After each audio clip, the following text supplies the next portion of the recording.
The Companion Bible Appendices. This is a series on the appendices contained in the back of the Companion Bible. This is for those of you that may not have access to a Companion Bible, and for those of you that may like to listen to another viewpoint from a great theologian such as Dr. EW Bullinger. The references and notes to the text in the Companion column and the appendices were compiled and written by EW Bullinger, translating and utilizing the Massorah. The Massorah, like foot and side notes to the text, are only found in the oldest and the best Hebrew manuscripts. See Appendix 30. Appendix 1. The structure of the books of the Old Testament according to the Hebrew canon. 1. The Law, or the Torah. The book of Genesis, the beginning, all produced by the Word of God. Genesis 1, verse 3. Israel as a family. Genesis 15:1. The book of Exodus, history. Israel emerging from families and tribes to a nation called Hebrews, according to their tongue. The book of Leviticus, worship. Yahweh in the midst. He, Israel's God, and they, his people. The book of Numbers, history.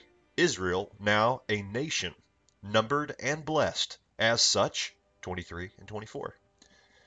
The book of Deuteronomy, the end, all depending on the word of Yahweh. Israel regarded as the land. Part 2, the prophets, or Nebiim. The book of Joshua, the Lord of all the earth giving possession of the land, government under priests. The book of Judges, Israel forsaking and returning to God, losing and regaining their position in the land, no king, Bethlehem, failure under priests. The book of Samuel, man's king rejected, God's king, David, established. The book of Kings, decline and fall under the kings. The book of Isaiah, final blessing under God's king. The book of Jeremiah, human kings rejected, David's righteous branch raised up. The book of Ezekiel, God forsaking Israel and returning in glory to say forever of his land and city, Yahweh Shammah. The book of minor prophets, rather the books of the minor prophets, the Lord of all the earth giving restored possession of the land and foretelling final and unending possession. The Psalms, which is part 3, it's the Kethubim writings. The book of Psalms, Tehillim, praises, God's purposes and counsels as to his doings in the future. The book of Proverbs, i.e., rules, words which govern or rule man's life, God's moral government set forth. The book of Job, the end of the world shown in Satan's defeat and saints' deliverance from tribulation.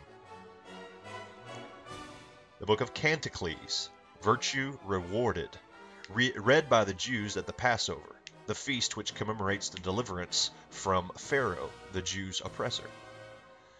The book of Ruth, the stranger gathered in to hear of and share in God's goodness and redemption, read at Pentecost, which commemorates God's goodness in the land.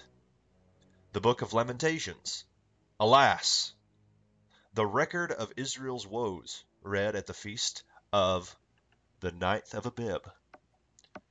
The book of Ecclesiastes, the preacher, the people collected to hear of man's vanity, read at the Feast of Tabernacles, which commemorates God's goodness in the wilderness.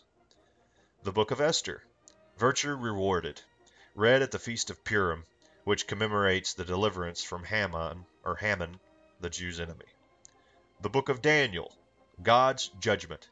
Here are shown the final defeat of Antichrist and the deliverance out of the Great Tribulation.